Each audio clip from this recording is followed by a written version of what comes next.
오늘 우리에게 주시는 하나님의 말씀은 고린도전서 15장 1절에서 11절 말씀입니다. 형제들아, 내가 너희에게 전한 복음을 너희에게 알게 하노니 이는 너희가 받은 것이요 또 그 가운데 선 것이라. 너희가 만일 내가 전한 그 말을 굳게 지키고 헛되이 믿지 아니하였으면 그로 말미암아 구원을 받으리라.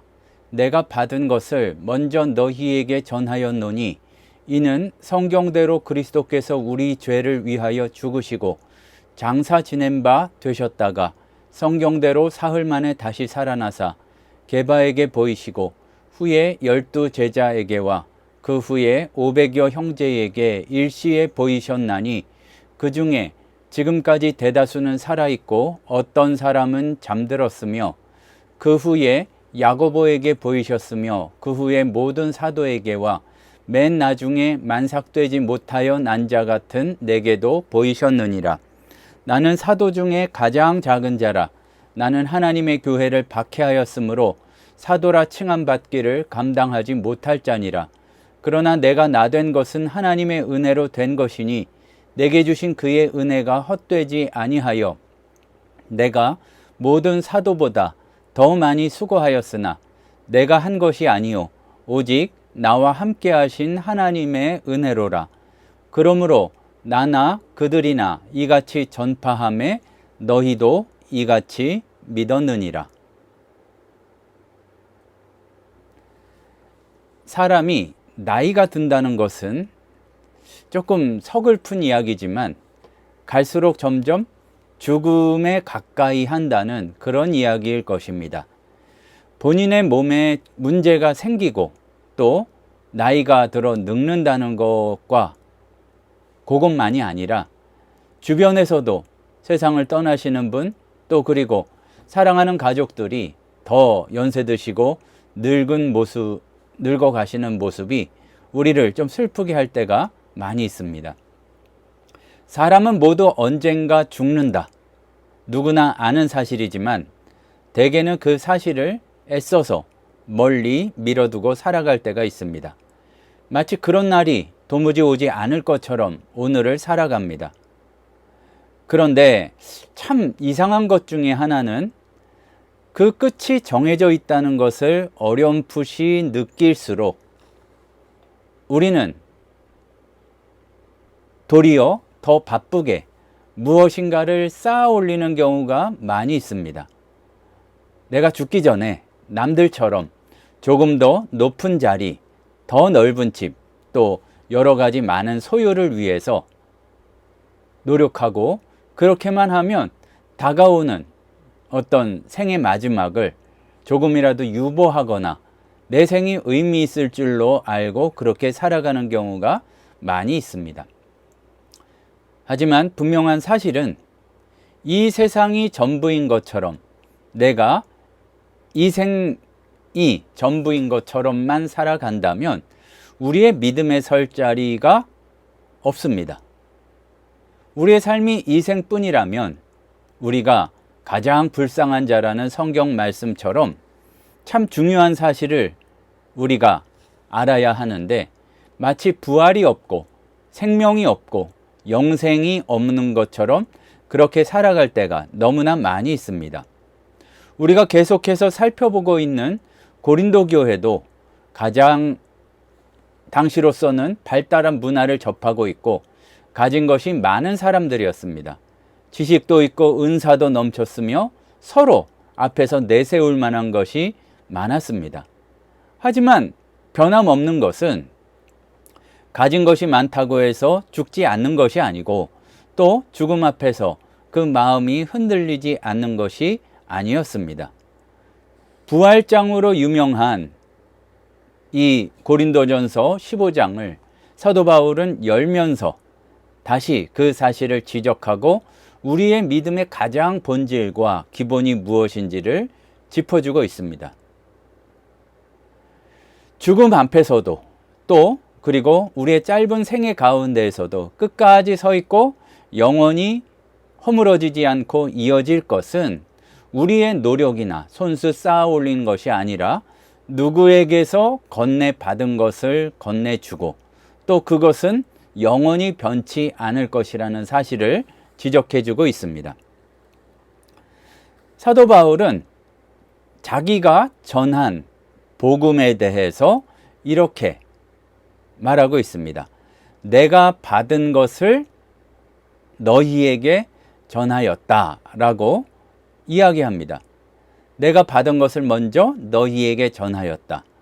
이 전했다는 얘기는 자기가 고안해내거나 개선했다는 말을 할 때 사용하는 표현이 아니라 그 시대에 마치 어떤 전해지고 그것을 조금이라도 변질시키지 않기 위해서 가르침을 잘 전달하는, 이제 그것을 표현할 때 나타내는 그러한 내용이었습니다.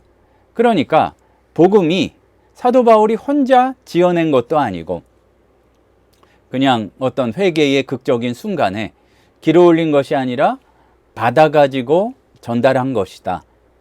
사도 바울이 굉장히 언변도 좋고 그러니까 뭐 본인은 그렇지 않다고 하는 경우도 있었지만요. 이 글도 잘 쓰고 그러니까 야, 이거 뭔가 새로운 건가 보다 하고 교회의 사람들이 생각했을지 모르지만 그게 아니란 얘기죠. 다시 우리에게로 돌아와 비춰보면 우리는 대개 스스로를 뭔가 이뤄내고 뭔가 성취한 사람으로 여기며 살아가는 경우가 많습니다. 내가 이 직장을 어떻게 들어왔는데, 이 집을 마련하는데 얼마나 내가 고생했는데, 지금 이만큼의 삶도 내가 애쓰고 내가 버텨서 세운 것이라고 생각할 때가 많이 있습니다. 아주 틀린 것이 아니지만 우리가 신앙의 영역에서는 조금 더 생각하고 살펴보고 멈추어 잘 헤아려 볼 것이 있습니다. 믿음마저 내가 쌓아 올린 성취로 여기기 시작하면 신앙마저 경쟁이 되고 또 그것이 애매하게 어떻게 해서든 다른 일을 나보다 못한 사람으로 깔보고 낮추어 보는 그러한 이유가 되기가 쉽습니다. 내 믿음의 크기를 내 나름의 잣대로 재어보고 그게 상당히 크기가 크다고 마음을 놓으려고 하는 것, 그것은 복음이 아닙니다. 오늘 말씀에서는 그 정반대를 말하고 있는데 특히나 신앙의 영역에 있어서 자랑하고 싶은 것들, 믿음, 또 우리 교회, 또 내가 서 있는 신앙의 자리까지 뿌리까지 내려가다 보면 내가 뛰어나거나 내가 무엇을 노력을 많이 해서가 아니라 받은 것이고 전해받은 것이라는 사실을 강조하고 있습니다. 우리가 지난 주간에 이렇게 살펴보았던 내려놓을 때 비로소 세워진다는 그 세움조차도 사실은 내가 이룬 것이 아니라 내가 한 것이 아니라 건네받은 것을 어떻게 전달하느냐, 거기에 서 있는 것입니다.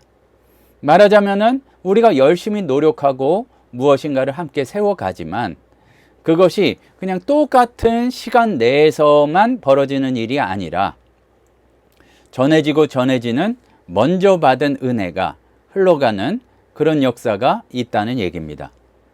사도 바울이 받아서 또 이 편지를 받는 고린도 교회에게 전달하는 내용은 화려한 설명도 아니고 긴 그리고 굉장히 논리적인 논증도 아니고 어떻게 보면 우리가 너무나 잘 알아서 진부하게까지 여기는 그리스도께서 우리 죄를 위하여 죽으셨다. 무덤에 장사되시고 또 성경 말씀 그대로 사흘 만에 다시 살아나시고 많은 사람 앞에 나타나셨던 것, 뭐 이게 전부입니다. 짧지만 단단한 이 고백은 초대교회에, 그러니까 예수께서 복음을 전하실 때부터 사실은 십자가 사건 이전부터 예수님이 말씀하신 건데 예수님의 삶에서 드러난 이러한 내용은 가장 오래된 신앙 고백입니다. 그런데 잘 살펴보면 이 부활이 얼마나 오래 기다려 온 것인지 우리가 잘 알고 있는 욥의 부르짖음에서도 미리 들을 수가 있습니다. 욥기 19장 25절에서 27절을 보면 재산도 잃고 또 자식도 건강도 잃고 잿더미에 앉아서 욥이 이렇게 외칩니다. 내 대속자가 살아계시고 나를 구원해 주신 분이 살아계시고 내 몸이 다 쓰러진 뒤에라도 내가 육체 밖에서 하나님을 배우리라. 뭔가 신약의 부활만큼 명확하지는 않지만 아직 손에 확실히 잡히지는 않지만 어둠 속에서 겨우 더듬어서 붙든 소망이 이것이었습니다. 눈앞에서 아무 증거는 없지만 오직 하나님을 향한 믿음 하나로 이런 부활의 소망을, 다시 살아남의 소망을 부르짖고 있습니다. 이러한 고백은 구약에서 아직 땅속에 묻힌 그런 씨앗과도 같은 역할이었지만 이미 그 안에 부활의 생명은 들어 있었죠. 그 씨앗이 신약에 이르러 예수 그리스도로 말미암아 꽃피고 또 온전히 성취되었습니다. 우리가 기억해야 할 것입니다. 죽음의 그림자 앞에서 또 그리고 우리가 참 나 그거는 못할 것 같다, 뭐 이러한 절망 앞에서 부활은 그랬으면 좋겠네 하는 막연한 바람이나 소망이 아니라 완료형입니다. 이미 그렇게 되었다. 예수께서 다시 일어나셨고 예수께서 부활하셨기 때문에 우리가 부활의 주님을 믿는 백성으로서 누릴 것도 완료된 것임을 우리가 기억해야 할 것입니다.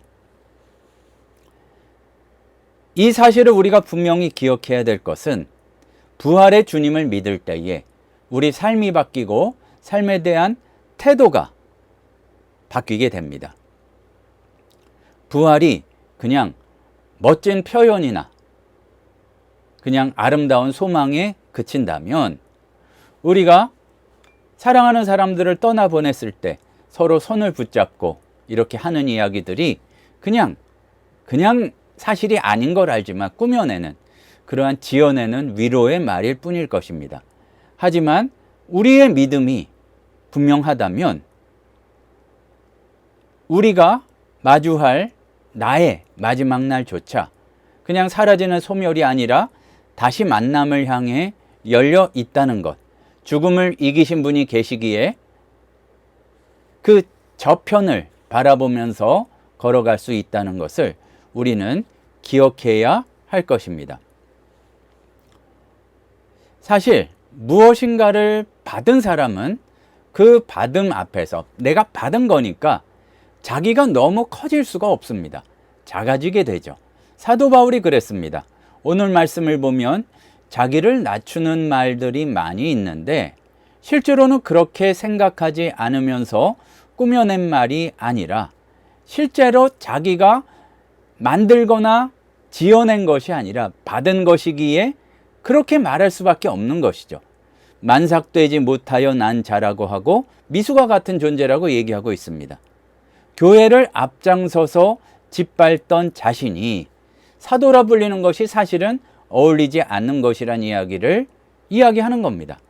그러니까 내가 연구를 많이 했더니 구약을 통달해 가지고 예수 그리스도를 깨닫게 되고 알게 된 것이 아니라 지식은 많았지만 그것이 도리어 예수를 반대하는 것에 사용이 되었고 내가 나 된 것은 하나님의 은혜로 된 것이니 이렇게 이야기하고 있습니다. 근데 거기에서 그치지 않았죠. 따지고 보면 예수 그리스도의 복음을, 부활의 기쁜 소식을 전달하는 사람 하나하나가 세월이 흘렀고 그들을 사용해서 우리가 높이지만 한 사람 한 사람, 한 구간 한 구간에서는 그렇게 대단한 주의 복음을 전할 만한 그런 사람들이었다고 생각한다면 우리가 제일 중요한 것을 놓치고 있는 것입니다. 우리도 사도 바울과 마찬가지로 기억해야 할 것은 내가 이 자리에 선 것이 내가 대단해서가 아니라 굉장히 뛰어난 능력 때문이 아니라 똑똑해서가 아니라 전에 받은 것이기 때문에 그것을 잘 전달을 하고 또 전달할 수 있는 것은 그 모든 역사를 이루시는 삼위일체 하나님께서 주시는 은혜임을 알아야 할 것입니다. 세상에서는 성과를 내야 인정받고 쓸모를 증명해야 살아갈 수가 있습니다. 근데 문제는 우리가 신앙생활 안에서도 교회 문을 들어설 때에도 그것을 버리지 못할 때가 많다는 것입니다. 기억할 것은 은혜로 받은 것은 내 손 안에 고여 멈추지 않습니다. 최근에 보게 되면 재밌는 사실이 하나가 있습니다. 세계에서 제일 달리기 잘하는 사람들, 육상 경주 100m에 빠른 사람들이 제일 많은 나라가 어디일까요? 당연히 떠올릴 수 있는 것처럼 미국이라고 떠올리는 경우가 많이 있습니다. 그런데 육상 400m에서는 제일 빠른 선수들이 4명이 모여 있다고 해서 늘 금메달을 따지 않습니다.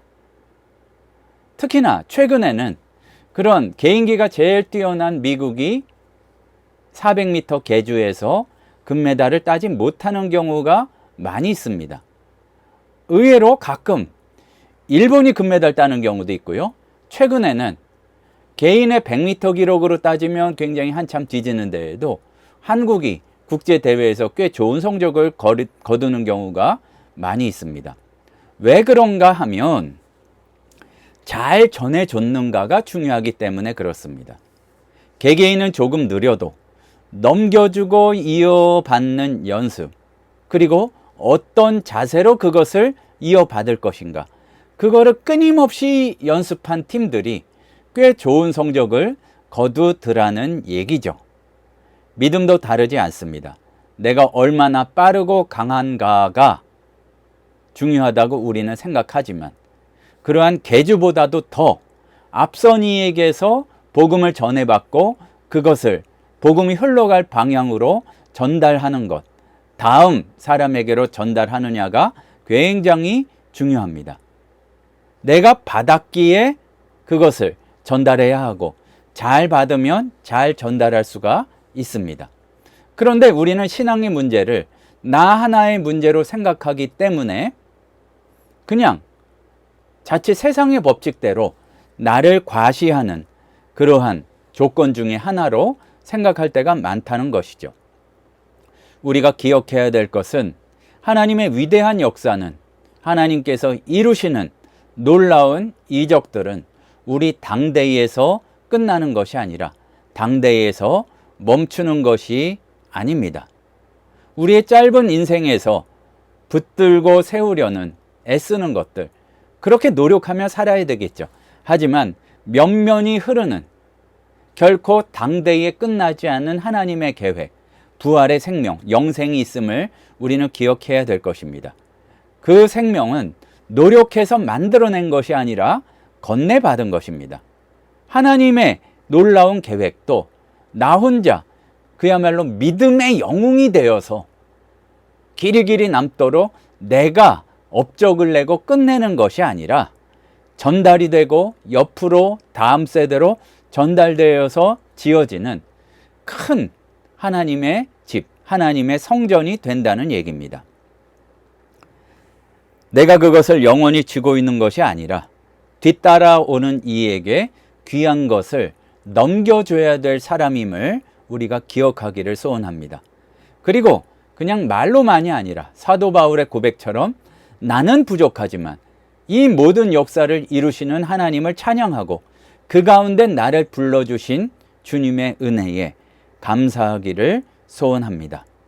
우리가 기댈 것은 세월이 흐를수록 점점 쇠약해지고 또 생의 마지막에 가까워오는 우리가 기억해야 되고 기댈 것은 우리가 이루어낸 성취가 아니라 이 우리에게 값없이 건네진 생명, 그리고 생명이 흘러가서 결국은 이루어지고 지어지는 훨씬 더 큰 집, 성전, 이것을 우리가 소망으로 바라보게 되기를 소원합니다.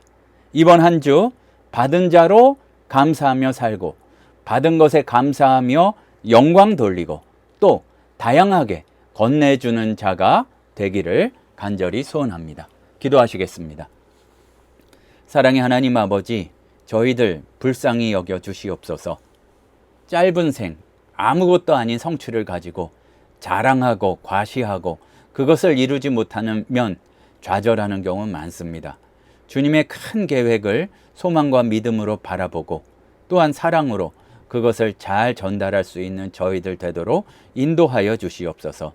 개인의 능력으로는 여러 가지 부족한 것이 참으로 많지만 주님 안에서 한 가족이요 한 팀이기 때문에 놀라운 하나님 나라의 역사에 동참하는 저희들 되도록 은혜 내려 주시옵소서. 예수님의 이름으로 기도드립니다. 지금은 우리 주 예수 그리스도의 은혜와 하나님 아버지의 크신 사랑하심과 성령님의 충만 인도하시는 은혜의 역사가 주님 안에서 또 많은 믿음의 선배들의 수고를 통해서 건네받은 이 복음의 기쁜 소식을 영생의 영원한 이 보물들을 다른 사람들에게 잘 전달하고 다음 세대에 잘 전달하기를 소원하는 신우회원들, 성도들 머리 위에 이제부터 영원토록 함께 있을지어다. 아멘.